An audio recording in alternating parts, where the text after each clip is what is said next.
যুদ্ধবিরতি লঙ্ঘন করে গাজায় আবারও বর্বর হামলা ইসরায়েলের ২৪ শিশুসহ নিহত অন্তত ৯০, আহত অর্ধ শতাধিক। হামাসের বিরুদ্ধে চুক্তির শর্ত ভঙ্গের অভিযোগ। মার্কিন প্রেসিডেন্টের সফরের মধ্যে ক্ষেপণাস্ত্রের পরীক্ষা উত্তর কোরিয়ার। যে কোনো হুমকির জবাব দিতে প্রস্তুত দক্ষিণ কোরিয়া। কাল হতে পারে শি ট্রাম্প বৈঠক। এবার মেক্সিকো উপকূলে মাদক পরিবহনের সন্দেহে ৪টি নৌকায় মার্কিন হামলা, নিহত অন্তত ১৪, একজন জীবিত উদ্ধার। প্রেসিডেন্ট শেনবাউমের তীব্র নিন্দা। এবং কিউবায় শক্তিশালী হারিকেন মেলিসার তাণ্ডব, লন্ডভন্ড জামাইকার উপকূল, ভয়াবহ জলোচ্ছ্বাস। ভারতে ঘূর্ণিঝড় মন্থারা আঘাত, ক্ষতিগ্রস্ত বহু ঘরবাড়ি ও গাছপালা।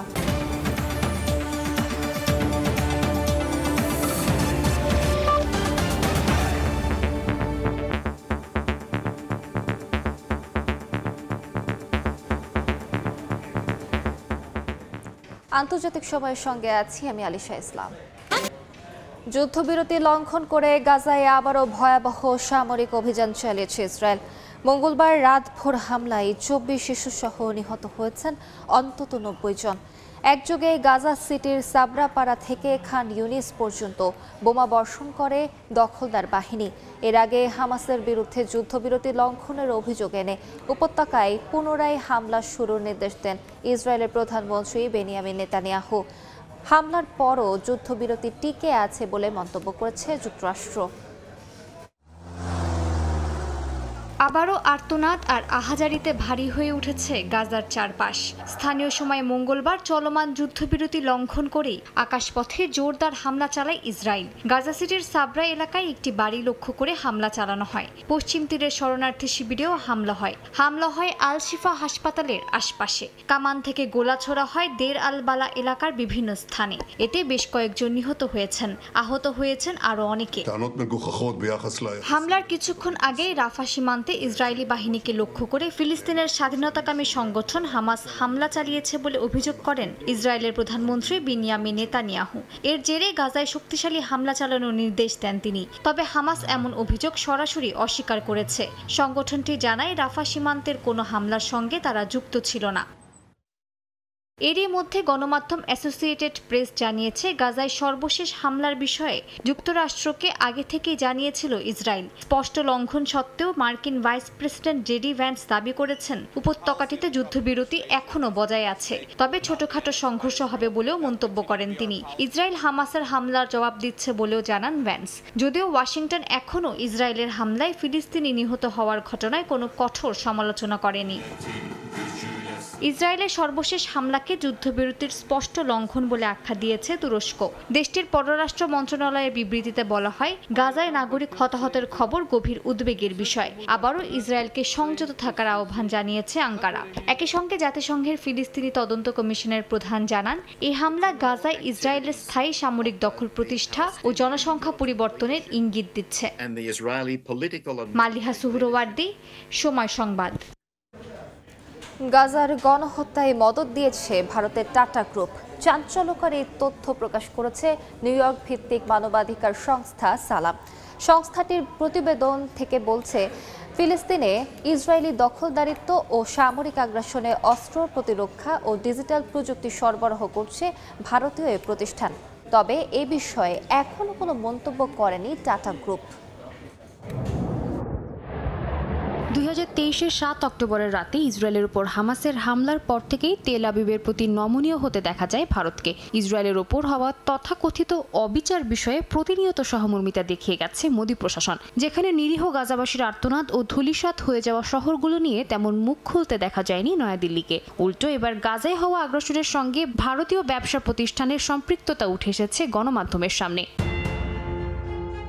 নিউ ইয়র্ক ভিত্তিক মানবাধিকার সংস্থা সালামের প্রতিবেদন বলছে, ফিলিস্তিনে ইসরায়েলি দখলদারিত্ব, নজরদারি ও সামরিক আগ্রাসনের সঙ্গে ভারতের টাটা গ্রুপ ওতপ্রোতভাবে জড়িত। 2 বছরেরও বেশি সময় ধরে চলা যুদ্ধে ইসরায়েলকে অস্ত্র, প্রতিরক্ষা ও ডিজিটাল প্রযুক্তি সরবরাহের মাধ্যমে আগ্রাসনের জ্বালানি জুগিয়ে গেছে প্রতিষ্ঠানটি।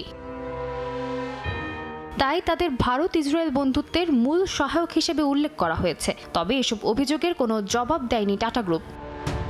সালামের প্রতিবেদনে দাবি করা হয় ইসরায়েলি বিমান বাহিনীর ব্যবহৃত F-16 যুদ্ধ বিমানের ডানা ও AH-64 আপাশে অ্যাটাক হেলিকপ্টারের ফিউজলেজগুলো টাটা অ্যাডভান্স সিস্টেমস লিমিটেড সরবরাহ করে থাকে। প্রতিষ্ঠানটি ইসরায়েল অ্যারোস্পেস ইন্ডাস্ট্রিজের সঙ্গে অংশীদারিত্বে ব্যারাক 8 ক্ষেপণাস্ত্রের জন্য গুরুত্বপূর্ণ কমান্ড সিস্টেমও সরবরাহ করে।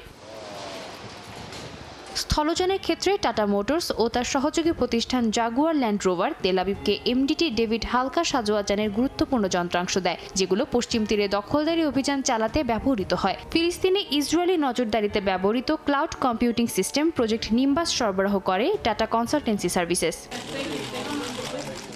প্রতিবেদন অনুযায়ী ভারত, ইসরায়েল ও যুক্তরাষ্ট্রের মধ্যে যে প্রতিরক্ষা নেটওয়ার্ক গড়ে উঠছে তাতে টাটা একটি কেন্দ্রীয় ভূমিকা পালন করছে, যদিও তাদের যুদ্ধভিত্তিক অর্থনীতিকে দাতব্য কার্যক্রম ও ক্রীড়া খাতে বিনিয়োগের মাধ্যমে আড়াল করার চেষ্টা চলছে বলেও দাবি করা হয়। এ অবস্থায় এই অংশীদারিত্বের পেছনে পুঁজিবাদী মনোভাব, আঞ্চলিক প্রভাব বিস্তার এবং ইহুদিবাদের সঙ্গে হিন্দুত্ববাদী মতাদর্শের মিলই কারণ বলে উল্লেখ করা হয়েছে।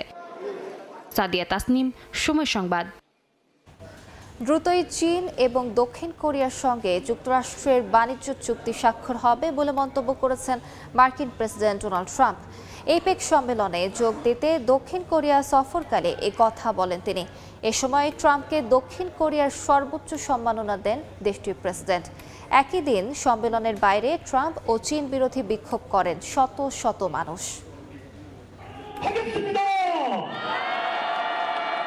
অর্থনৈতিক ও রাজনৈতিকভাবে টালমাটাল দক্ষিণ কোরিয়ায় অনুষ্ঠিত হতে চলেছে এশিয়া ও প্রশান্ত মহাসাগরীয় অঞ্চলের অর্থনৈতিক সহযোগিতা বিষয়ক জোট এপেক সম্মেলন, যার সমান্তরালে ট্রাম্প শি জিনপিং বৈঠকেরও আয়োজন করেছে দেশটি। তবে দেশটির মুষ্টিমেয় কিছু মানুষ এই আয়োজনের বিরোধিতা করছেন। দক্ষিণ কোরিয়ার মাটিতে যুক্তরাষ্ট্র কিংবা চীনের জায়গা নিয়ে দাবি করে বিক্ষোভ করেন শত শত মানুষ, যদিও গণমাধ্যম বলছে দেশটির বিক্ষোভ সংস্কৃতির মাপকাঠিতে এটি নেহায়েতই ছোট পরিসরের আন্দোলন। এর মধ্যেই দক্ষিণ কোরিয়া পৌঁছেছেন মার্কিন প্রেসিডেন্ট ডোনাল্ড ট্রাম্প। বিমানবন্দরে তাকে স্বাগত জানান দেশটির প্রেসিডেন্ট লি জে-মিয়ং। এদিন দেশটির সর্বোচ্চ রাষ্ট্রীয় সম্মাননা দেওয়া হয় ট্রাম্পকে, দেওয়া হয় মুকুটের একটি রেপ্লিকাও। বুধবার এপেক সিও সম্মেলনে ট্রাম্প বলেন, দ্রুত দক্ষিণ কোরিয়ার সঙ্গে বাণিজ্য চুক্তি চূড়ান্ত করা হবে। এর আগে চলতি বছরের জুলাইয়ে ট্রাম্পের শুল্ক থেকে বাঁচতে $350 বিলিয়ন চুক্তি স্বাক্ষরের সিদ্ধান্ত হয়। তবে তার কাঠামো বিষয়ে এখনও কোনো সিদ্ধান্ত হয়নি। এদিকে চলতি সপ্তাহেই চীনা প্রেসিডেন্ট শি জিনপিং এর সঙ্গে বৈঠক হবে বলে নিশ্চিত করেছেন ট্রাম্প। বলেন, দুই দেশের জন্যই সুবিধাজনক এমন সমাধানই আশা করছেন তিনি। এমনকি কোনো ভালো চুক্তির সই হবে বলেও আশাবাদী মার্কিন প্রেসিডেন্ট। তার মতে চীনের সঙ্গে সমস্যার সমাধান হলে শুধু দুই দেশই নয়, পুরো বিশ্ব লাভবান হবে। সাদিয়া তাসনিম, সময় সংবাদ। নির্বাচনের প্রস্তুতি নিয়ে প্রধান উপদেষ্টার সঙ্গে উচ্চ পর্যায়ের প্রতিনিধিদের বৈঠক হয়েছে। এ বিষয়ে জানাতে রাজধানীর ফরেন সার্ভিস একাডেমিতে ব্রিফিং করছে প্রধান উপদেষ্টার প্রেস উইং। সরাসরি যাচ্ছে সেখানে। যারা ডিস্ট্রিক্ট ম্যাজিস্ট্রেট আছেন, ম্যাজিস্ট্রিয়াল রোলে যারা আছেন, তারা যাতে এমন কোনো পদায়ন না হয় যিনি গত 3টা ইলেকশনে ইনভলভ ছিলেন। সেখানে তারা রিটার্নিং অফিসার হন বা পোলিং অফিসার হন বা অ্যাসিস্ট্যান্ট রিটার্নিং অফিসার হন, কোনোভাবেই যেন গত 3টা ইলেকশনে এদের যদি মিনিমামও রোল থাকে তাহলে এটা যেন না হয়। এবং এই বিষয়ে আজকে ইলেকশন কমিশনের তরফ থেকেও জানানো হয় যে তারা এটা অলরেডি মেজার নিয়েছেন এবং এই বিষয়ে যারা কাজ করছেন যেগুলো এজেন্সিগুলো, তারাও এই বিষয়ে আজকে মিটিংকে অবহিত করেন। আর পদায়নের ক্ষেত্রে কি কি ক্রাইটেরিয়া হবে এবং কিভাবে পদায়ন হবে সেই বিষয়ে সুনির্দিষ্ট, মানে র্যান্ডমলি যাতে এদেরকে দেওয়া হয় এবং যিনি সবচেয়ে বেশি ফিট তাকে কিভাবে ফিট, আপনি তার যেই ধরনের ক্রাইটেরিয়া আছে তাকে এই ফিটনেসটা দেখার জন্য শারীরিকভাবে কতটুকু ফিট, ওনার এসিআরটা কীরকম, ওনার পলিটিক্যাল ব্যাকগ্রাউন্ডে সেরকম আগের কোনো পলিটিক্যাল ব্যাকগ্রাউন্ড আছে কি না, ওনার কর্মদক্ষতা কীরকম, আগে পোস্টিংগুলো কোথায় ছিল, ওনার বিপরে কোনো ধরনের নিউজ পত্রিকায় কোনো ধরনের কোনো রিপোর্ট এসছে কিনা, অনেকগুলো বিষয় দেখে দেখা হচ্ছে যে কে এই পুরো বিষয়গুলো সবচেয়ে ফিট এবং যিনি ফিট তাকে দেওয়া হবে হচ্ছে সবচেয়ে ভালনারেবল জায়গায় এবং এটা র্যান্ডমলি সিলেক্ট করা হবে এবং এতে সর্বোচ্চ যাতে এফার্টটা দিতে পারেন সেই বিষয়টা লক্ষ্য রাখা হয়েছে। চিফ অ্যাডভাইজার বলেছেন যে we have to hope for the best but prepare for the worst. সবাই যেন প্রিপেয়ার থাকি, যে কোনো বিষয়ে যে কোনো পরিস্থিতির জন্য যেন আমরা প্রিপেয়ার্ড থাকি, সেটা উনি বলেছেন। আর পদায়নের ক্ষেত্রে নিজ জেলায় যাবে না কেউ, বা যদি কেউ তার এখানে আত্মীয় থাকে, বিশেষ করে শ্বশুরবাড়ি থাকে, সেখানেও তার পোস্টিং সেখানে হবে না। আর এই আরেকটা বিষয় দেখা হবে যে তাদের কোনো আত্মীয় স্বজন প্রতিদ্বন্দ্বিতা করছে কিনা, সেক্ষেত্রেও সেই বিষয়ে পদায়নের বিষয়টা এটা খুবই লক্ষ্য রাখা হবে।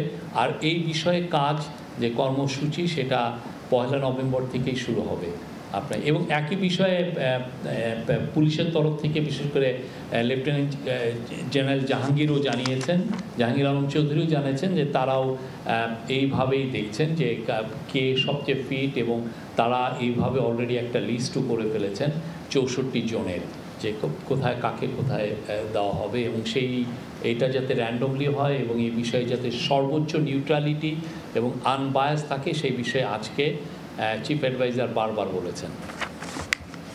আমি আজ সোশ্যাল মিডিয়া নিয়ে যথেষ্ট আলাপ হয়েছে।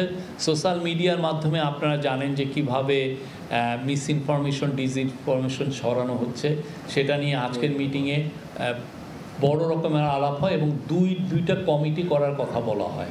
একটা হচ্ছে সেন্ট্রাল কোঅর্ডিনেশন কমিটি, যারা এই পুরো কোঅর্ডিনেশনটা করবেন, এবং এই সেন্ট্রাল কোঅর্ডিনেশন কমিটিটা যাতে একদম উপজেলা পর্যন্ত এই কমিটিটা থাকে, এইটার জন্য বলা হয়েছে এবং সেই বিষয়ে অলরেডি স্টেপ নেওয়া হচ্ছে।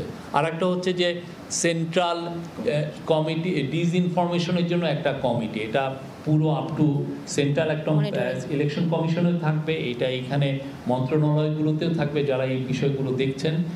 আর অ্যাট দ্য সেম টাইম এটা উপজেলা লেভেল পর্যন্ত থাকবে, ডিস্ট্রিক্টে উপজেলা লেভেলে, যাতে ইনস্ট্যান্টলি আপনারা জানেন যে একটা সমস্যা হচ্ছে যে যদি কোনো ফেক নিউজ ছড়ানো হয় বা ডিসইনফরমেশন, দেখা গেলো এমন একটা ডিসইনফরমেশন ছড়ানো হচ্ছে বা এমন এআই দিয়ে এমন একটা ভিডিও ছড়ানো হচ্ছে যেইটা আপনাকে ফ্যাক্ট চেক করতে করতেই অনেক সময় আমাদের দেরি হয়ে যায়।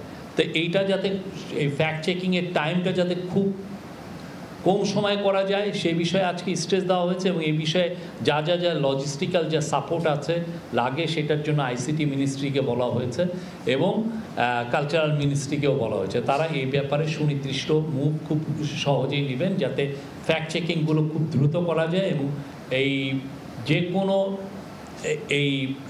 এই সমস্যা, এই সোশ্যাল মিডিয়া দিয়ে যে এই ডিসইনফরমেশন বা মিস ইনফরমেশন বা ফেক নিউজের যে কোনো উদ্ভূত পরিস্থিতিতে যাতে গভর্নমেন্টের পুরো মেশিনারি খুব দ্রুত এবং ডিসাইসিভলি অ্যাক্ট করতে পারে, যাতে এই ফেক নিউজগুলোকে সরানো যায়। এবং এটার ক্ষেত্রে আরেকটা বলা হয়েছে যে আপনি জানেন বাংলাদেশের ক্ষেত্রে সবচেয়ে বেশি ফেক নিউজ ছড়া হয় ফেসবুকের মাধ্যমে।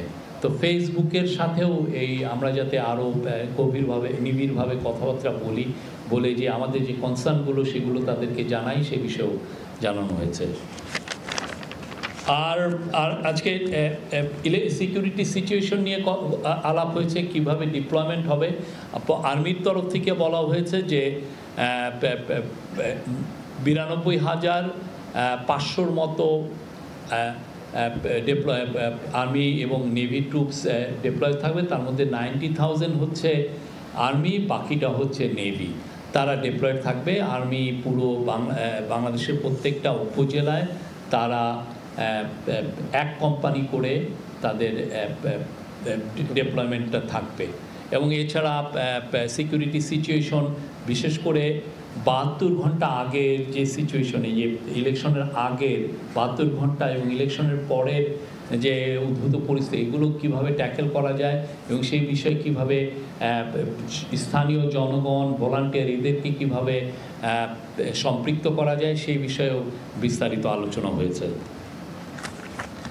আজকে ট্রেনিংয়ের বিষয়ে আলাপ হয়েছে যে আপনি জানেন যে ট্রেনিংটা খুব জরুরি। বিশেষ করে আমরা বডি অন ক্যামেরা, কালকে এটা নিয়ে মিটিং হয়েছে, সেটা প্রকিউর করা হয়েছে। সেইটা কিভাবে ট্রেনিং করা যায়, আনসারের সবচেয়ে বেশি ডেভেলপমেন্ট থাকবেন আনসারের সদস্যরা।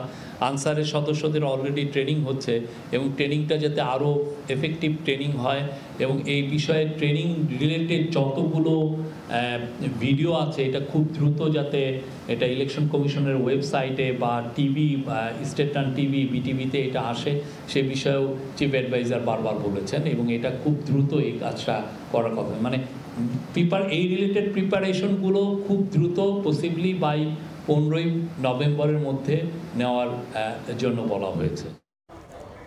রাজধানীর ফরেন সার্ভিস একাডেমিতে ব্রিফিং করছে প্রধান উপদেষ্টার প্রেস উইং। আমরা সরাসরি যুক্ত ছিলাম সেখানে। প্রধান উপদেষ্টার প্রেস উইং এর ব্রিফিং এর বাকি অংশ দেখতে ভিজিট করুন সময় টিভির ফেসবুক পেজে।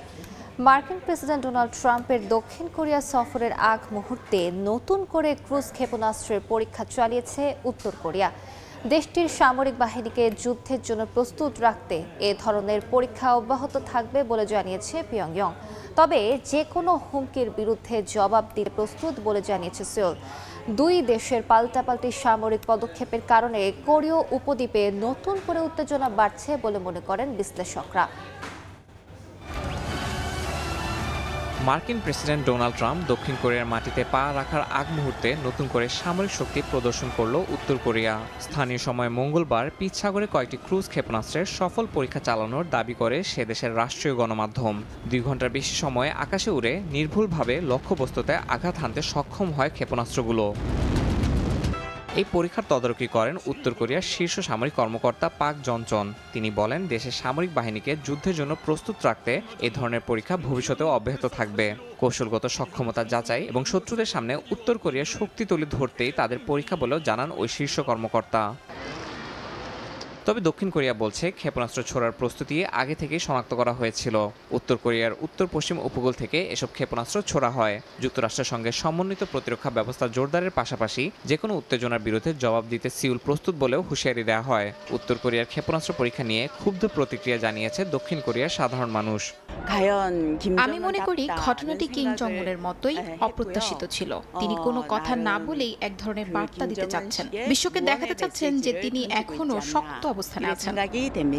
উত্তর কোরিয়ার এমন সময় এ পরীক্ষা চালালো যখন এপেক সম্মেলনে অংশ নিতে দক্ষিণ কোরিয়ায় সফর করছেন মার্কিন প্রেসিডেন্ট ডোনাল্ড ট্রাম্প। সম্মেলনের ফাঁকে দক্ষিণ কোরিয়ার প্রেসিডেন্টের সঙ্গে বৈঠক করবেন মার্কিন প্রেসিডেন্ট। এমনকি চীনা প্রেসিডেন্ট শি জিনপিং এর সঙ্গেও বৈঠক হওয়ার সম্ভাবনা রয়েছে। এছাড়া উত্তর কোরিয়ার নেতা কিম জং উনের সঙ্গেও সাক্ষাৎ করার আগ্রহ দেখিয়েছেন ট্রাম্প। তবে উত্তর কোরিয়া জানিয়েছে বর্তমানে সেই সম্ভাবনা খুবই ক্ষীণ। কিম বলেছেন, ট্রাম্পের সঙ্গে তার ব্যক্তিগত স্মৃতি সুন্দর হলেও আলোচনায় ফিরতে হলে প্রথমে ওয়াশিংটনকে পারমাণবিক নিরস্ত্রীকরণের শর্ত ত্যাগ করতে হবে। নিরাপত্তা বিশ্লেষকরা বলছেন, নিজেদের অবস্থানে অটল থাকার বিষয়ে যুক্তরাষ্ট্রকে জানান দিতেই ক্ষেপণাস্ত্রের পরীক্ষা চালিয়েছে উত্তর কোরিয়া। ইয়াসিন মোহাম্মদ জিসান, সময় সংবাদ। মেক্সিকোর উপকূলে মাদক পরিবহনের সন্দেহে 4টি নৌকায় হামলা চালিয়েছে যুক্তরাষ্ট্র। এই ঘটনায় নিহত হয়েছেন অন্তত 14 জন। একমাত্র জীবিত ব্যক্তিকে উদ্ধার করেছে মেক্সিকোর নৌবাহিনী। প্রেসিডেন্ট ডোনাল্ড ট্রাম্পের নির্দেশেই এই অভিযান চালানো হয়েছে বলে জানিয়েছেন মার্কিন সমরমন্ত্রী পিট হেগসেথ। এই হামলার নিন্দা জানিয়েছেন মেক্সিকোর প্রেসিডেন্ট ক্লডিয়া শেনবাউম। মার্কিন প্রেসিডেন্ট ডোনাল্ড ট্রাম্পের মাদক বিরোধী অভিযান দিন দিন আরও তীব্র আকার ধারণ করছে। সোমবার প্রশান্ত মহাসাগরে মাদক পরিবহনের অভিযোগে 4টি নৌকায় হামলা চালায় মার্কিন নৌবাহিনী। যুক্তরাষ্ট্রের সমরমন্ত্রী পিট হেগসেথ জানিয়েছেন, এই ঘটনায় বেশ কয়েকজন নিহত হয়েছেন। ভিডিও ফুটেজে দেখা যাচ্ছে হামলার পর নৌকাগুলোতে আগুন জ্বলছে। হেগসেথ জানিয়েছেন, হামলার লক্ষ্যবস্তু নৌকাগুলো মাদক পাচারের রুটে ছিল এবং মাদক সন্ত্রাসীদের বহন করছিল। তবে আঞ্চলিক বিশেষজ্ঞরা বলছেন, এই হামলা আন্তর্জাতিক আইনের পরিপন্থী হতে পারে। ডেমোক্র্যাট ও রিপাবলিকান সহ কংগ্রেসের কয়েকজন প্রতিনিধিও মার্কিন প্রেসিডেন্টের এই হামলার আইনগত অধিকার নিয়ে প্রশ্ন তুলছেন। মেক্সিকোর উপকূলে যুক্তরাষ্ট্রের এই হামলার নিন্দা জানিয়েছেন দেশটির প্রেসিডেন্ট ক্লডিয়া শেনবাউম। হুঁশিয়ারি দিয়ে তিনি বলেন, তারা মার্কিন এই হামলার সঙ্গে একমত নয়। তিনি দেশের পররাষ্ট্রমন্ত্রী ও নৌবাহিনীর কর্মকর্তাদের যুক্তরাষ্ট্রের রাষ্ট্রদূতের সঙ্গে বৈঠক করতে বলেছেন। আন্তর্জাতিক চুক্তি ও মানবাধিকার রক্ষা জরুরি বলেও জানান তিনি। এখন পর্যন্ত যুক্তরাষ্ট্রের মাদক বিরোধী অভিযানে অন্তত 57 জন মারা গেছেন। অধিকাংশ হামলা ক্যারিবীয় ও দক্ষিণ আমেরিকার উপকূলে হয়েছে, কিন্তু সাম্প্রতিক হামলাগুলো প্রশান্ত মহাসাগরেও হচ্ছে। কূটনীতিকরা সতর্ক করেছেন এই হামলার কারণে ভেনেজুয়েলা ও কলম্বিয়ার সঙ্গে সম্পর্ক আরও জটিল হতে পারে। মালিহা সুহরওয়ার্দী, সময় সংবাদ। বিশ্ব জলবায়ু সম্মেলন COP30 ঠিক আগেই রক্তাক্ত অভিযান শুরু হয়েছে ব্রাজিলের রিও ডি জেনেইরোতে। মঙ্গলবারের এই অভিযানে নিহত হয়েছেন অন্তত 64 জন, প্রাণ হারিয়েছেন পুলিশের 4 সদস্য। কমান্ডো ভারমেলো নামের এক সংঘবদ্ধ অপরাধ চক্রের বিরুদ্ধে এই অভিযান চালানো হয় বলে জানায় নিরাপত্তা বাহিনী। বিশ্ব জলবায়ু সম্মেলন COP30-র আগে এ অভিযান ঘিরে দেশ জুড়ে শুরু হয়েছে তীব্র সমালোচনা। মঙ্গলবার ভোরে ব্রাজিলের রিও ডি জেনেরোর আলেমাও ও পেনহা ফাভেলা এলাকায় হঠাৎ করেই শুরু হয় অভিযান। 2500-এর বেশি পুলিশ ও 32টি সাঁজোয়া যান অংশ নেয় এই অভিযানে। রাজ্য সরকার জানায় অভিযুক্ত অপরাধ চক্র ভারমেলো গ্যাংকে নির্মূল করতেই তাদের এই অভিযান। গভর্নর ক্লাউদিও কাস্ত্রো সামাজিক মাধ্যমে জানান তারা মাদক ও সন্ত্রাসবাদের বিরুদ্ধে অটল থাকবে। এখন পর্যন্ত বেশ কয়েকজনকে গ্রেফতার করা হয়েছে এবং 2.5 শতাধিক গ্রেফতার ও তল্লাশি পরোয়ানা কার্যকর করার চেষ্টা চলছে। অভিযানের কারণে অন্তত 50টি শিক্ষা প্রতিষ্ঠান ও স্বাস্থ্যসেবা কেন্দ্রের কার্যক্রম ব্যাহত হয়। গোলাগুলির কারণে শহরের একাধিক বাস রুট পরিবর্তন করতে হয়েছে। নিহতদের বেশিরভাগই মাদক চক্রের সঙ্গে যুক্ত বলে দাবি কর্তৃপক্ষের। এই অভিযানকে কেন্দ্র করে নতুন করে মানবাধিকার বিতর্ক দেখা দিয়েছে, কারণ COP30-র প্রস্তুতিতে থাকা রিও আগামী সপ্তাহে আয়োজন করতে যাচ্ছে C40 মেয়র সম্মেলন এবং প্রিন্স উইলিয়ামের আর্থশট পুরস্কার অনুষ্ঠান। তাদের এই অভিযান ঘিরে শুরু হয়েছে তীব্র সমালোচনা। মালিহা সুহরওয়ার্দী, সময় সংবাদ। জামাইকার তাণ্ডবের পর কিছুটা দুর্বল হয়ে কিউবায় আঘাত হেনেছে শক্তিশালী হারিকেন মেলিসা। 185 মাইল গতির ঝড়ে বিপর্যস্ত হয়েছে ক্যারিবীয় দ্বীপগুলো। বুধবার ভোরে কিউবার দক্ষিণ পূর্ব উপকূলে স্থলভাগে আঘাত হানে এটি। এরই মধ্যে লাখো মানুষকে সরিয়ে নেওয়া হয়েছে আশ্রয় কেন্দ্রে। ধ্বংস হয়েছে ঘরবাড়ি ও বিদ্যুৎ সংযোগ। এরই মধ্যে মেলিসার প্রভাবে হাইতি, জামাইকা ও ডোমিনিকান রিপাবলিকে 7 জনের প্রাণহানির খবর পাওয়া গেছে। ক্যারিবীয় সাগরের তীব্র তাণ্ডবে বিধ্বস্ত জামাইকা ও কিউবা। মঙ্গলবার রাতে জামাইকার ওপর দিয়ে বয়ে যাওয়ার পর বুধবার ভোরে কিছুটা দুর্বল হয়ে কিউবার দক্ষিণ পূর্ব উপকূলে স্থলভাগে আঘাত হানে হারিকেন মেলিসা। কিউবার সান্তিয়াগো দে কিউবা প্রদেশে প্রবল বৃষ্টি, ঝড়ো হাওয়া আর জলোচ্ছ্বাসে বিধ্বস্ত হয়েছে বহু ঘরবাড়ি। রাস্তায় উপড়ে পড়েছে গাছ, নদীর পানি উপচে বিপদসীমার ওপর দিয়ে প্রবাহিত হচ্ছে। কিউবার রাষ্ট্রীয় টেলিভিশনে সম্প্রচারিত ফুটেজে দেখা যায় সান্তিয়াগো দে কিউবার রাস্তায় গাছ উপড়ে পড়েছে, তলিয়ে গেছে জনপদ। ঝড়ের আগে থেকে অন্তত 7,50,000 মানুষকে নিরাপদ আশ্রয়ে সরিয়ে নেওয়া হয়েছে। এমনকি গিটমো বের মার্কিন নৌঘাটির কর্মীদেরও কিউবায় আশ্রয় নিতে বলা হয়েছে। সঙ্গে নিতে বলা হয়েছে 3 দিনের খাবার ও পানি। এর আগে মঙ্গলবার জামাইকায় আঘাত হানে মেলিসা, যা দেশটির ইতিহাসে অন্যতম শক্তিশালী ক্যাটাগরি 5 হারিকেন হিসেবে আখ্যা পেয়েছে। দেশজুড়ে বিদ্যুৎ ও ইন্টারনেট সংযোগ বিচ্ছিন্ন হয়ে পড়েছে। স্থানীয় কর্মকর্তাদের আশঙ্কা ধীরগতিতে অগ্রসর হওয়ায় ঝড়টি দ্বীপটির পাহাড়ি এলাকায় ভূমিধস ও হঠাৎ বন্যা সৃষ্টি করতে পারে। মেলিসার তাণ্ডবে কিউবা ও জামাইকায় বিপর্যস্ত হয়ে পড়েছে জনজীবন। আন্তর্জাতিক সংস্থাগুলোর আশঙ্কা, খাদ্য ও চিকিৎসা সহায়তা কমে যাওয়ায় এবার ত্রাণ কার্যক্রম কঠিন হতে পারে। বন্যার পর স্বাস্থ্য ঝুঁকি, পানিবাহিত রোগ এবং মানসিক চাপ আরও বাড়বে বলে সতর্ক করেছে জাতিসংঘের বিশ্ব খাদ্য কর্মসূচি। ইয়াসমিন অনন্যা, সময় সংবাদ। ঘূর্ণিঝড় মন্থার আঘাতে লন্ডভন্ড ভারতের অন্ধ্রপ্রদেশ। স্থানীয় সময় মঙ্গলবার সন্ধ্যায় ঘন্টায় 100 কিলোমিটার বেগে উপকূলের স্থলভাগে আঘাত হানে ঝড়টি। ক্ষতিগ্রস্ত হয় বহু ঘরবাড়ি, উপড়ে যায় গাছপালা, বিদ্যুৎ বিচ্ছিন্ন হয়ে পড়েছে বহু এলাকা। ঝড়ের আঘাতে এখন পর্যন্ত এক নারীর মৃত্যুর খবর নিশ্চিত করেছে প্রশাসন। বিশাখাপত্তনম আন্তর্জাতিক বিমানবন্দরে বাতিল করা হয় 32টি ফ্লাইট। স্থানীয় সময় মঙ্গলবার সন্ধ্যায় অন্ধ্রপ্রদেশের কানিকাডা ও মাচিলিপট্টনমের মাঝামাঝি উপকূলে আছড়ে পড়ে ঘূর্ণিঝড় মন্থা। ভারতের আবহাওয়া দপ্তর জানায় স্থানীয় সময় সন্ধ্যা 7টা থেকে এর প্রভাব দেখা যায়, যা চলে গভীর রাত পর্যন্ত। ঘন্টায় 100 কিলোমিটার বেগে বয়ে যাওয়া বাতাসে উপড়ে পড়েছে অসংখ্য গাছ, বিদ্যুৎ বিচ্ছিন্ন বহু এলাকা। রাজ্যের বেশ কয়েকটি জেলায় জারি করা হয়েছে রেড অ্যালার্ট। কোনাসীমা জেলার মাকানাগুদেম গ্রামে গাছ চাপায় এক নারীর মৃত্যু হয়েছে বলে জানিয়েছে পুলিশ। মঙ্গলবার রাত 8:30 থেকে বুধবার সকাল 6টা পর্যন্ত রাজ্যের কৃষ্ণা, এলুরু ও কানিকাটা জেলায় যানবাহন চলাচল বন্ধ রাখা হয়েছে। জরুরি চিকিৎসা সেবা চালু থাকলেও সাধারণ মানুষকে উপকূলীয় এলাকায় ভ্রমণ না করার পরামর্শ দিয়েছে রাজ্য সরকার। রাজ্যের 38,000 হেক্টর জমির ফসল ক্ষতিগ্রস্ত হয়েছে বলে জানিয়েছে প্রশাসন। প্রায় 76,000 মানুষকে সরিয়ে নেওয়া হয়েছে নিরাপদ আশ্রয় কেন্দ্রে। খোলা হয়েছে 219টি চিকিৎসা কেন্দ্র। ঝড়ের কারণে বিশাখাপত্তনম আন্তর্জাতিক বিমানবন্দরে বাতিল করা হয়েছে বেশ কয়েকটি ফ্লাইট। পাশাপাশি 120টি ট্রেনের শিডিউল বাতিল বা সময় পুনর্নির্ধারণ করা হয়েছে। প্রতিবেশী ওড়িশাতেও ভারী বৃষ্টিতে বিপর্যস্ত 15টি জেলা। গঞ্জাম, গজপতি ও রায়গড়াতে দেখা দিয়েছে ভূমিধস। এরই মধ্যে 12,000 মানুষকে আশ্রয়কেন্দ্রে নেওয়া হয়েছে বলে জানিয়েছে ওড়িশার মুখ্যমন্ত্রী। ইয়াসিন মোহাম্মদ জিসান, সময় সংবাদ। দেখছেন আন্তর্জাতিক সময়।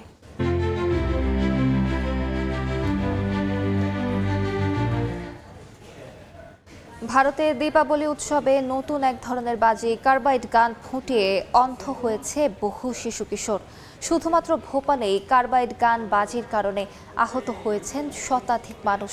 চিকিৎসকরা বলছেন এরকম রাসায়নিক বিস্ফোরণজনিত চোখের ক্ষত আগে কখনো দেখেনি তারা।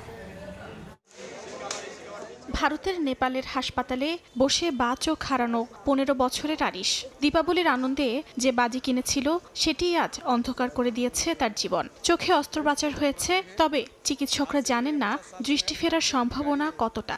ভারতের উত্তরাঞ্চলের আরও 5 রাজ্যে আরিশের মতো শত শত শিশু কিশোর কার্বাইড গান বাজির মাধ্যমে ক্ষতিগ্রস্ত হয়ে হাসপাতালে ভর্তি। ভারতের ভোপালেই কার্বাইড গান বাজির কারণে আহত হয়েছেন শতাধিক মানুষ। পাশাপাশি বিহার, ছত্তিশগড়, ঝাড়খণ্ড, পাটনা, উত্তরপ্রদেশ আর দিল্লিতেও একই চিত্র। ঘরোয়া এই বাজি নিয়ে চিকিৎসকরাও হতবাক।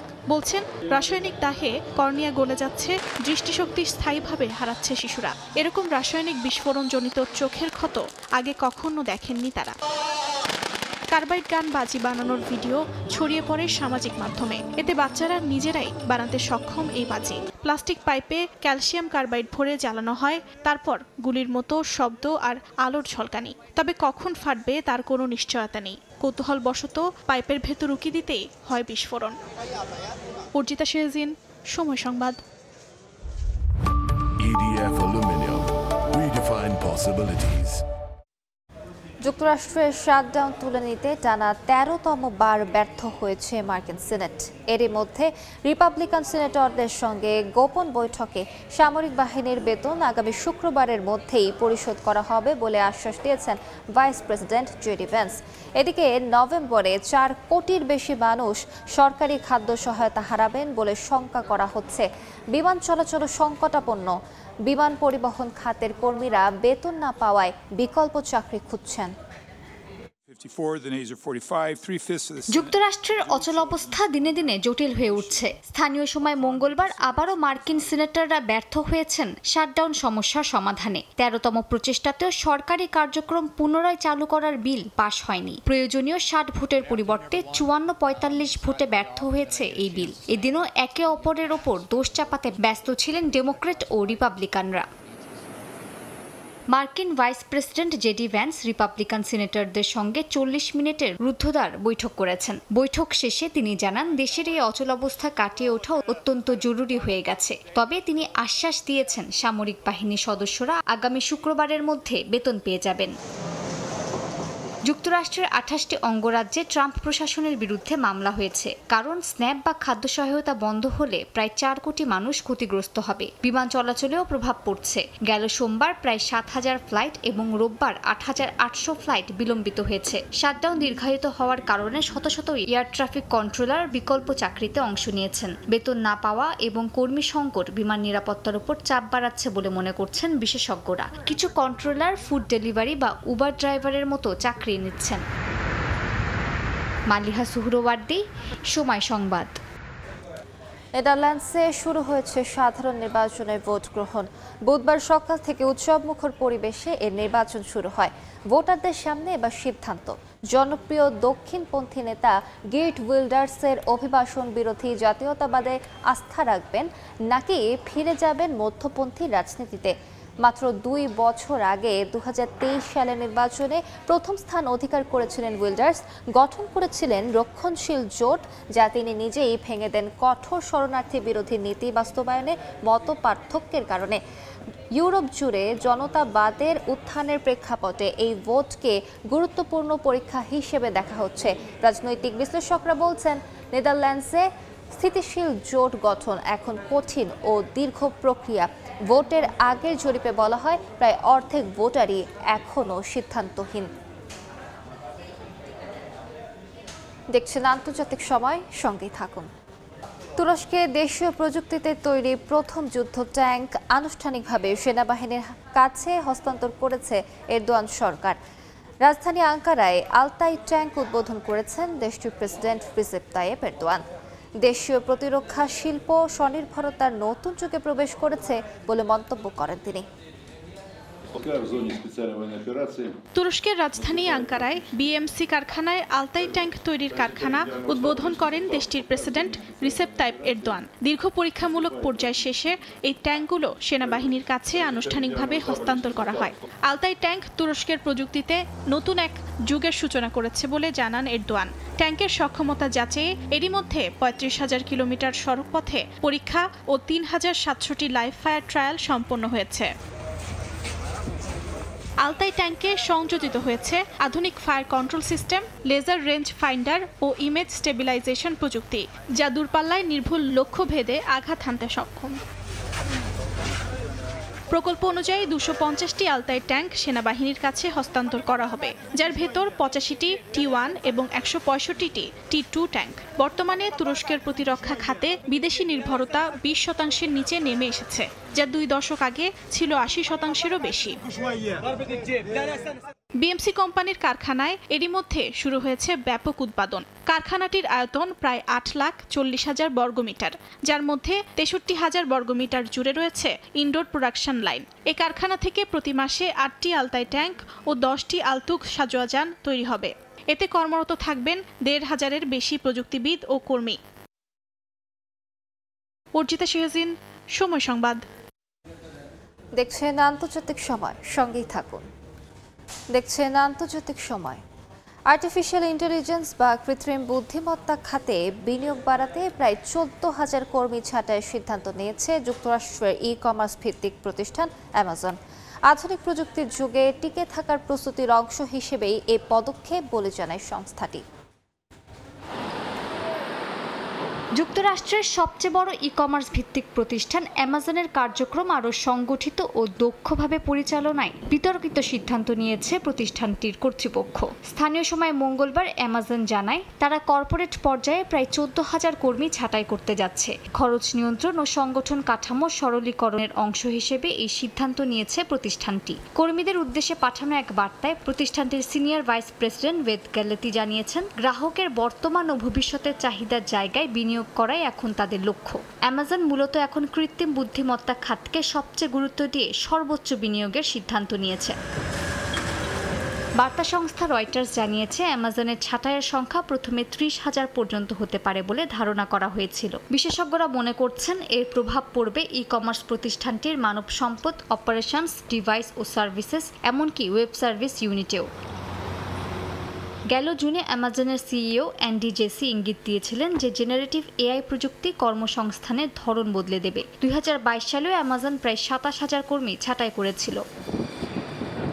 বিশ্লেষকরা বলছে, অ্যামাজন খোলাখুলিভাবে এআই সংক্রান্ত কারণে কর্মী ছাঁটাইয়ের কথা স্বীকার করেছে। এবছর আরও বহু প্রতিষ্ঠান কর্মী ছাঁটাই করলেও এর আসল কারণ প্রকাশ করেনি। তবে অনেক ক্ষেত্রেই পেছনে ছিল কৃত্রিম বুদ্ধিমত্তা নির্ভর স্বয়ংক্রিয়তার প্রভাব। মালিহা সুহরওয়ার্দী, সময় সংবাদ। দেখছেন আন্তর্জাতিক সময়, সঙ্গেই থাকুন।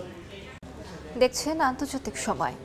যেখানে যুদ্ধের ক্ষত আজও শুকায়নি, সেখানে নতুন করে জীবনের আলো জ্বালাচ্ছেন কঙ্গোর এক নারী।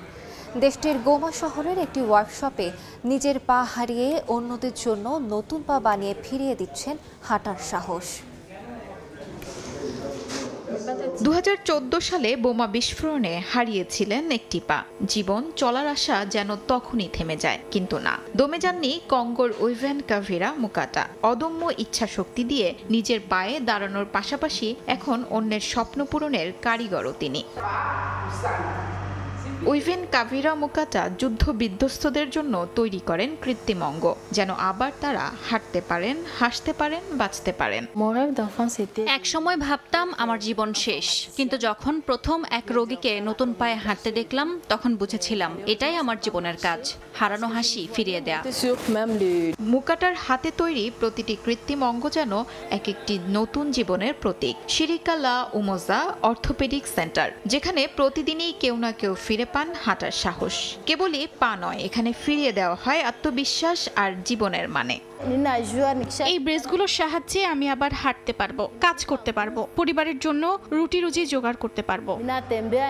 যুদ্ধের আগুনে পোড়া কঙ্গোতে উইভেন কাভিরা মুকাটা যেন এক আশার নাম। এক সময় যে নারী নিজেই ছিলেন আহত, তিনি এখন শত শত মানুষের ভরসার নাম। নিজের প্রতিবন্ধকতাকে জয় করে তিনি দেখিয়েছেন ইচ্ছা শক্তি মানুষের আসল শক্তি। শিউলি রোজা, সময় সংবাদ। আন্তর্জাতিক সময় শীর্ষ সংবাদগুলো জানিয়ে দিচ্ছে আরেকবার। যুদ্ধবিরতি লঙ্ঘন করে গাজায় আবারও বর্বর হামলা ইসরায়েলের। 24 শিশুসহ নিহত অন্তত 104, আহত অর্ধশতাধিক। হামাসের বিরুদ্ধে চুক্তির শর্ত ভঙ্গের অভিযোগ। মার্কিন প্রেসিডেন্টের সফরের মধ্যে ক্ষেপণাস্ত্রের পরীক্ষা। উত্তর কোরিয়ার যে কোনো হুমকির জবাব দিতে প্রস্তুত দক্ষিণ কোরিয়া। কাল হতে পারে শি ট্রাম্প বৈঠক।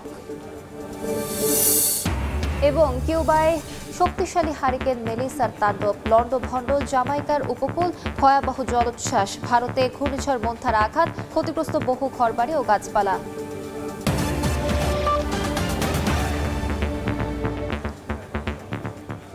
এ ছিল আন্তর্জাতিক সময়। এরপর বিকেল 5টার সময় সংবাদের সঙ্গে থাকবেন রাইসা জান্নাত। ধন্যবাদ আলিশা। বিকেল 5টার সময় সংবাদ নিয়ে আসছে কিছুক্ষণ পরে, সঙ্গেই থাকুন সময়।